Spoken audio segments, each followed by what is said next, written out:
हर रात ठीक 11:11 पर दरवाजे की घंटी बजती थी। दरवाजे के बाहर खड़ा होता था एक डिलीवरी बॉय, हाथ में एक पैकेट लेकर। लेकिन सबसे डरावनी बात यह थी, उस घर में किसी ने कभी भी कुछ ऑर्डर ही नहीं किया था। ये कहानी है नेहा की, जो हाल ही में एक नए फ्लैट में शिफ्ट हुई थी, शहर से थोड़ा दूर। शुरू में सब कुछ नॉर्मल था, लेकिन फिर हर रात कुछ अजीब होने लगा।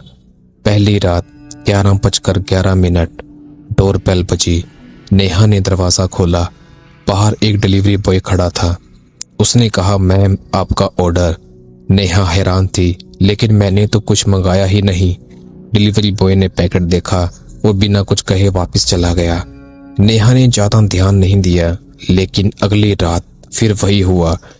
ठीक 11:11 वही डोरबेल, वही डिलीवरी बॉय और वही पैकेट। अब नेहा को अजीब लगने लगा। तीसरी रात नेहा ने दरवाज़ा खोलने से पहले पीप होल से देखा।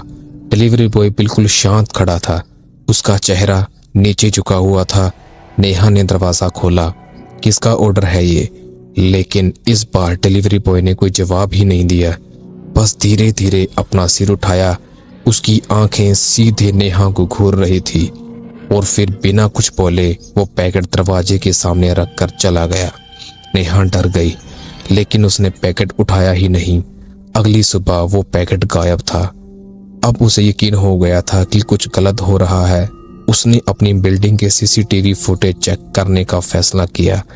रात का फुटेज देखा, डोरबेल बजती है, लेकिन सीसीटीवी में कोई डिलीवरी बॉय दिखाई ही नहीं दे रहा, सिर्फ दरवाजा और अपने आप रखा हुआ पैकेट। नेहा के हाथ कांपने लगे। डर के बावजूद उसने उस पैकेट को खोलने का फैसला किया। अंदर जो था वो देखकर उसकी सांस रुक गई। उसमें एक पुरानी फोटो थी, एक लड़की की जो बिल्कुल नेहा जैसी दिखती थी, और पीछे लिखा था, तुम भी जल्द मेरे साथ आओगी। नेहा उसी रात फ्लैट छोड़कर चली जाती है, लेकिन जाते जाते उसने आखिर बार डोरबेल सुनी, वही 11:11 पर। इस बार उसने दरवाज़ा ही नहीं खोला, लेकिन नीचे से एक धीमी आवाज़ आती है, मैम आपका आखिरी ऑर्डर।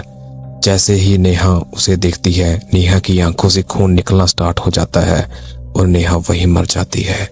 तो अगर आपके घर बिना ऑर्डर के कोई पार्सल आए तो उसे लेने से पहले एक बार जरूर सोच लेना।